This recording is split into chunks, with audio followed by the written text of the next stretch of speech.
Hi and welcome to Great Getaways. On today's show we're going to be taking ATVs up the Haywire Grade, Michigan's first rails to trails. Located in the wilds of Michigan's Upper Peninsula, we are going to be going out with people who keep this trail in top condition. Along the way we're going to stop at historic kiosks and learn about the significance of the history. We're also going to give you a couple of tips on good places to eat along the way and tell you how you can make this trip yourself. Let's get started. I'm starting my adventure on the Haywire Grade at Intake Park in Manistique. This is the official trailhead and a good starting point for this trip. We may recognize some of the people that have got here today. It's Connie and Winch here, who have been on the show many times before. We've also brought along Larry and Carrie. They're all part of the Schoolcraft County Motorized Trail Association and know a whole lot about this trail out here. Not just this trail, but plenty of the other ones that go through Schoolcraft County, which also includes the snowmobile trails.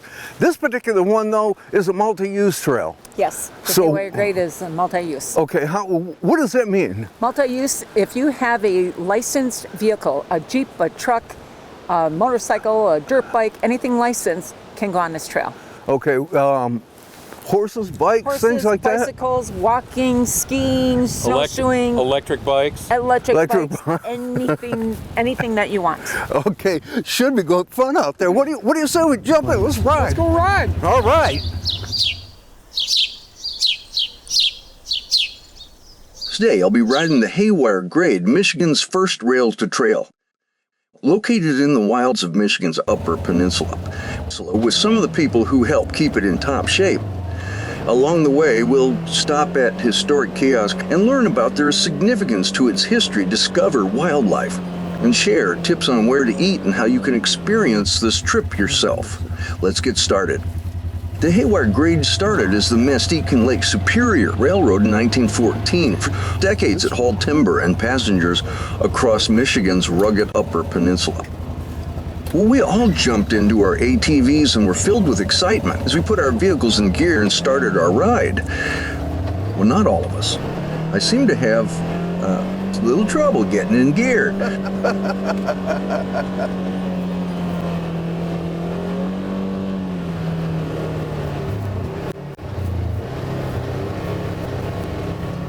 Let's cross the bridge over the Manistique River to start our ride.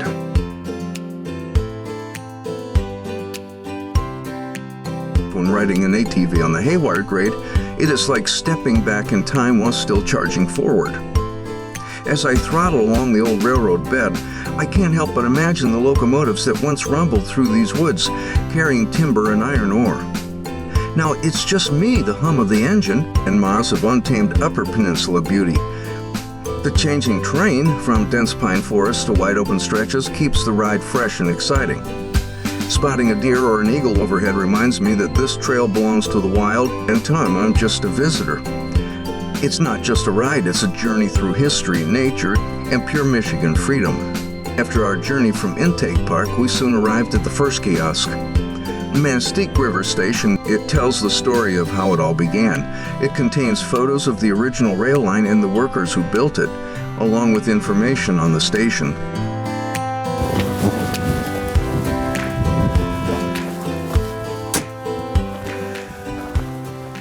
So this must be a kiosk then that's out here. Is that what we're looking at? Yes, sir.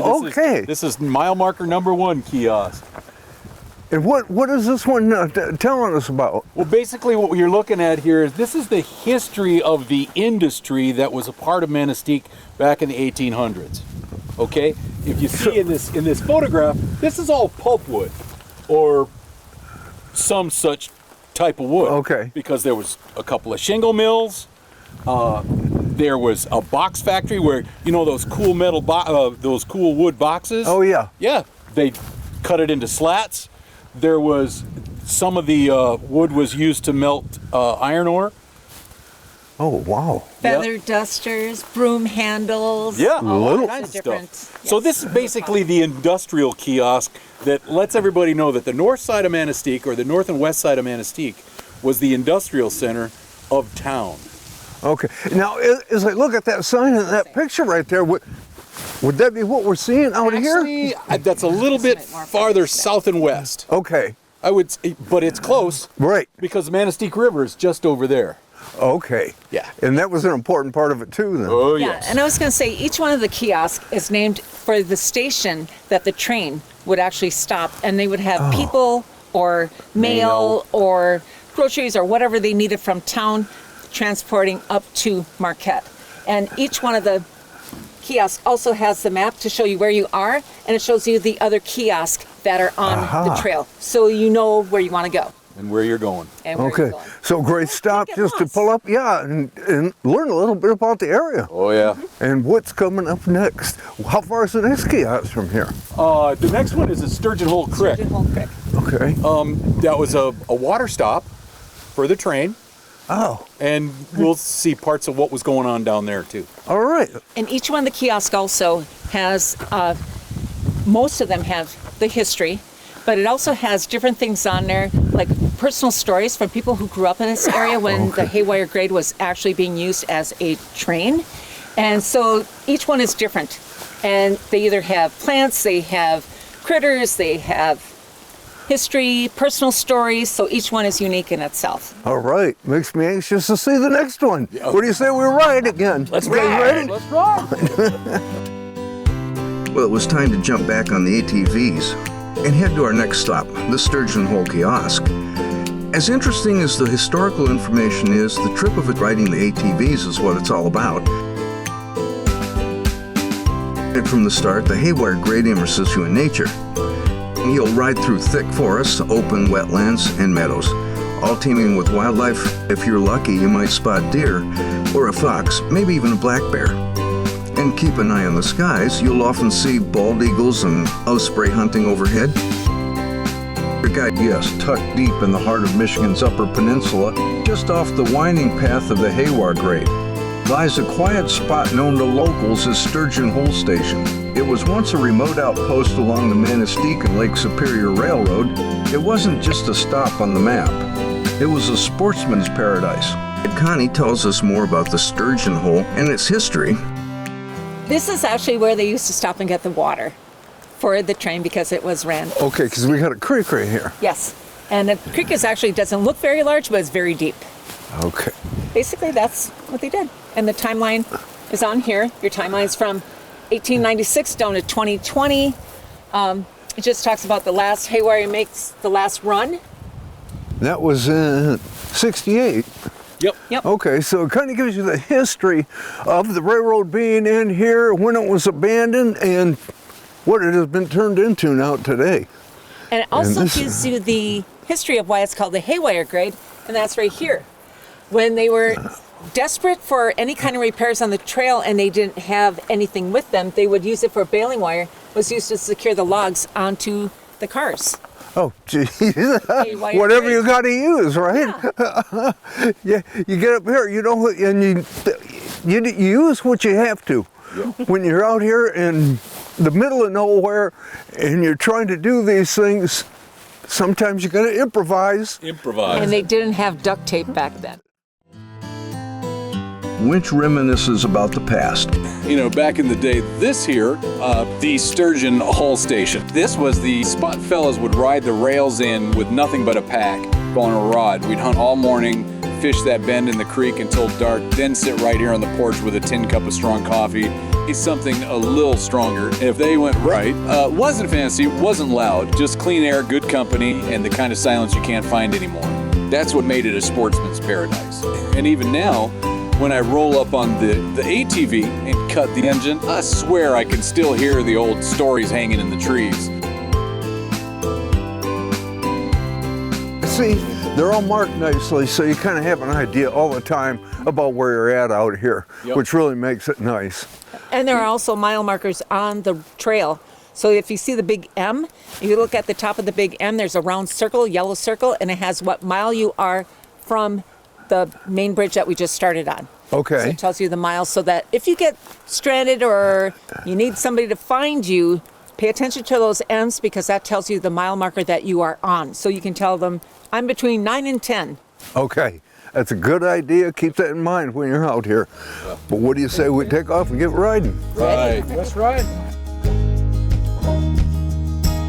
It was time to get back on the ATVs and head through the beautiful wilderness called the Haywire Grade.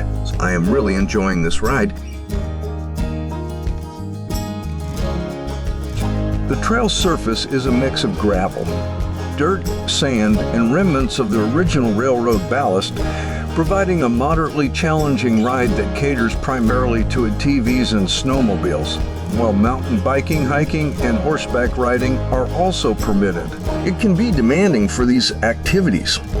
Plus, as Winch said earlier, electric bikes. Denny and I traveled this trail on our electric mountain bikes, and it was great for a wilderness ride. As you navigate the trail, you'll traverse 6 distinct forest ecosystems, immersing yourself in towering hardwoods, serene wetlands, and picturesque rivers.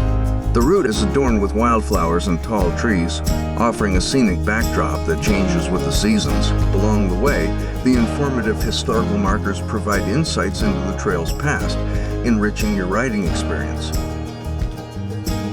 As Michigan's first rail-to-trail route, the Haywire Grade carries a unique sense of history along with its rugged charm. Something about the wide trail and its gentle grades that makes every mile feel like a new discovery. Riding the Haywire Grade offers a unique experience. We soon arrived at Station 9. We've moved up to the next kiosk now. As you can see, it's called Station 9. What's the hunting and the fishing all about? Well, in this area, and continuing south is cedar swamp and habitat for deer in the wintertime, yard areas and stuff like that. So as it says in here, the lumber camps were heavy into feeding their people the venison. And on here is a story about the Byers family. That's what they lived on, was deer. Okay. I mean, and up until probably in the 60s and early 70s, that was a main staple. Yeah. Was deer meat. In this area, you got to remember there's 2 or 3 different river tributaries that run through here. The major down there, Manistique River, but up here you got a couple of the Stutz, 2 different branches of the Stutz, and they're big trout streams. If you know where you're going, if you know what to do. Plus you got the deer herds. Okay. So a lot of game in this area. Yep. And this is how they fed the camps, the lumber camps and stuff like that. So. Now, what I see the Ojibwe are mentioned too. Oh yeah. What has that got to do with it? When we were creating the history of these panels, the group that we were working with, we decided it was the Schoolcraft County Historical Society, Dan Spiegel from the DNR down in Lansing, the state historical person, and then we were talking about how the Ojibwa were in this area first, and then the French came in, and then the French actually cohabitated with the Ojibwa and learned how to hunt and survive here through the winter. A lot of people don't know that. So they actually got along really well, and so they hunted next to each other, fished next to each other, and did not have issues. A lot of people think that there was a problem with different nationalities coming here, but actually the French and the Indian got along very well. And I can say Indian because I'm Ojibwa. Okay. What's really nice, so as you come along to each one of these, and you're learning something a little bit different with every one of them. Mm-hmm. So where do we go from here? Well, if you look on the the legend there, we're at Station 9. Here? So just up the way here, less than a mile or so is Hiawatha Station. Okay, let's get up there and find out what that one's all about. This is interesting. Well, there's a grade change there as well. The Haywire Grade goes straight north, and Hiawatha Station grade goes east. Ah. Yeah. Let's go. Having some native Yoopers like Connie and Winch was sure a blessing. They not only have the knowledge, but the experience to help us understand the history of the area we are in. Given the trail's length and remote stretches, it's advisable to plan your trip carefully. Ensure your ATV is in good condition, carry sufficient fuel, and pack necessary supplies. Always adhere to local regulations and trail guidelines to ensure a safe and enjoyable adventure on the Haywire Grade Trail. We were soon pulling up to our next stop, the 4th on our route. It was the Hiawatha Station.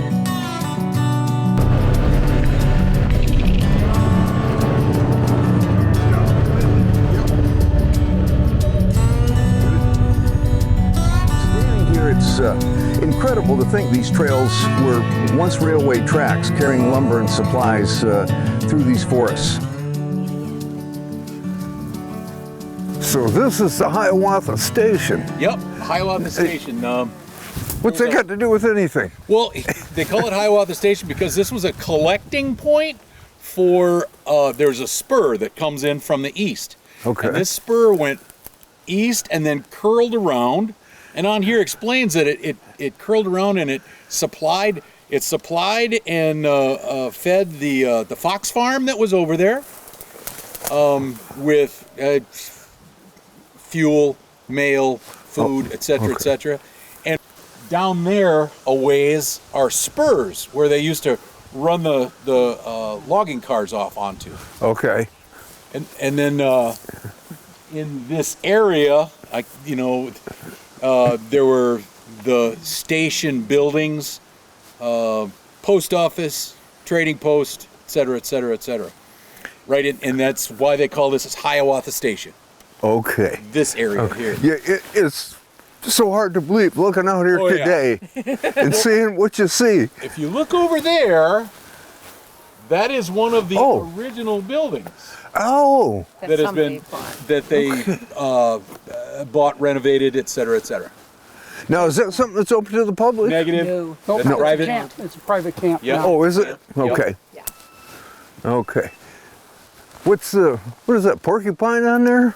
Yeah, this family, this guy was out in the woods, found his porcupine, long story short, basically brought it home, he was going to kill it. The children of this guy seen it, they nursed it back to health, and then he could not get rid of it because the children made it a pet, and they called it the old lady. A lot of people talk about that as old historic. Now, you were talking about a fox farm. I was trying to figure out what it was. Now I look up here, and at that time, fox fur was often used in ladies. That was a high speed production area until the late 40s. Yeah. Because of the fashion. Oh yeah. Okay. And the reason they did it out there is because apparently the bedrock was so shallow that the fox couldn't dig out. Oh. Could they do that? And they had 100 pairs of fox that would just run in the area. It was like 80 acres, and they just would run loose. So Breeding. they had a lot Yep. of fox, Yep. kind of thing. That's pretty interesting. But you come along, this is what I like about this, because you can come along here and find out things that you've never known Yep. actually happened and that were here. This is so nice to enjoy the scenery on an ATV traveling through the wilderness. Our next stop is the Beeson Spur. Learning about the history of this 19th century railroad community gives you an incredible feeling of history. The Beeson Spur gets its name from the former logging community of Beeson, which was located in Schoolcraft County during the late 19th and early 20th centuries. Beeson was one of many small settlements that sprang up in the Upper Peninsula to support the booming timber industry. The spur itself was originally a short railroad branch line used to transport logs from the Beeson area to the main rail line, now known as the Haywire Grade.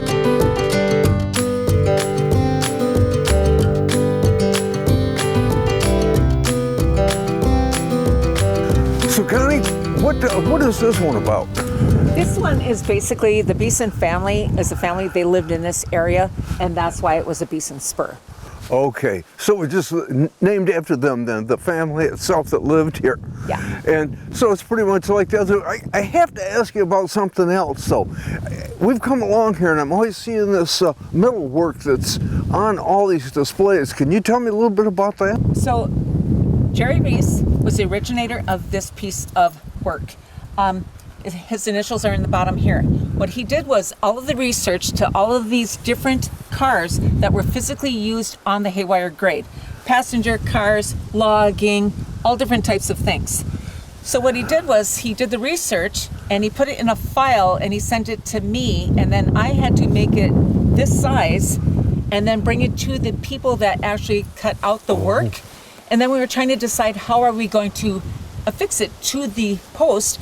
And I suggested having the old rail from the grade put on here. So I came up with this railroad grade rail.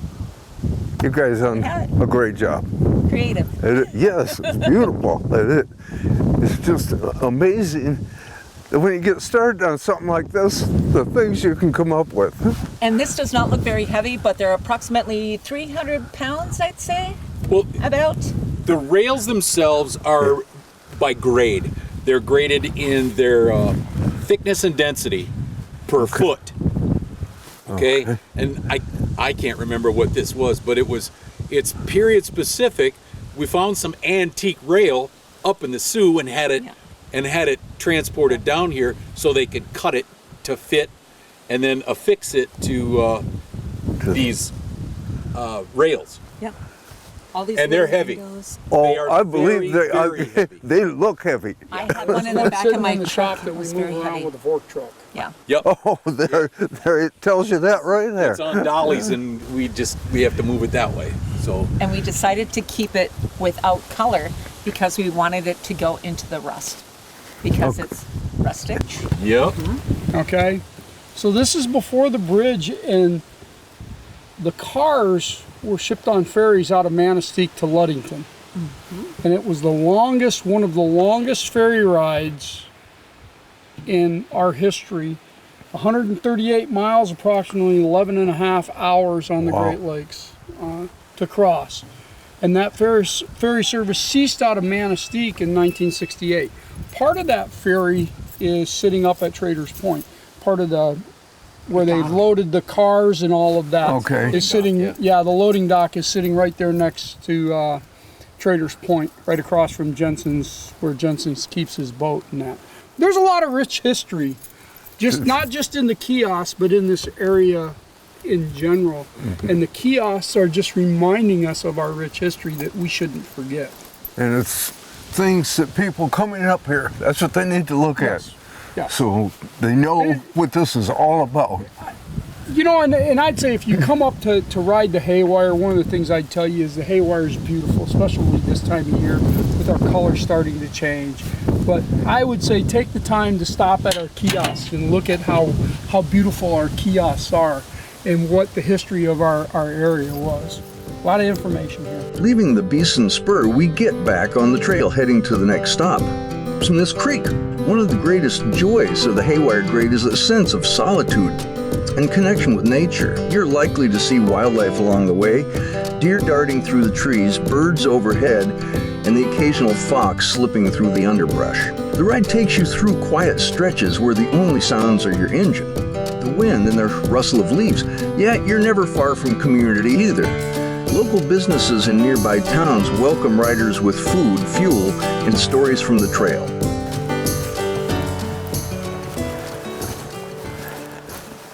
Ah, Smith's Creek. Is that the creek we just passed? Yes. That is the creek and is also the bridge that we kind of tease our shop coordinator, Larry. Is that Larry's bridge? That's Larry's bridge. That's what happens when sometimes the equipment, especially on our number one machine, it's an 8-foot drag with the wing down, it goes into a 10. Sometimes when you lift up that wing, it doesn't recenter and it sticks out a little bit far like it's still on the 10. He didn't know that about that piece of equipment. Winch and I are familiar because that's the machine that we normally use on the East Trail, to East. And Larry was doing a ferry run, bringing it back. It didn't recenter. Winch and I should have warned him about that. We Come here, Larry. But he was kind of new and it was kind of fun. Would you like to explain yourself? Come on over here, Karen. This is what happens when hydraulics and ice get mixed together, and the system was froze up that day. Didn't want to recenter back over. I raised the wing to go through the bridge. Didn't realize she didn't recenter. And if you've ever been in one of them machines, ping pong through that type of a bridge is not a good thing. Well, Larry, now we know how that bridge was damaged. So before we go to the Smith's Creek kiosk, we're going to call it a day and continue this trip on the next show. Well, I hope you enjoyed part one of our ATV ride up the Haywire Grade. In the future, we're going to bring out part two, which I know you'll enjoy too. We'll get more into the history and the beautiful wilderness that you find here in the Upper Peninsula. If you'd like more information, you can go to our website at greatgetaways.tv. Don't forget to check us out on Facebook for all the latest information. Thanks for watching, and we'll see you next week.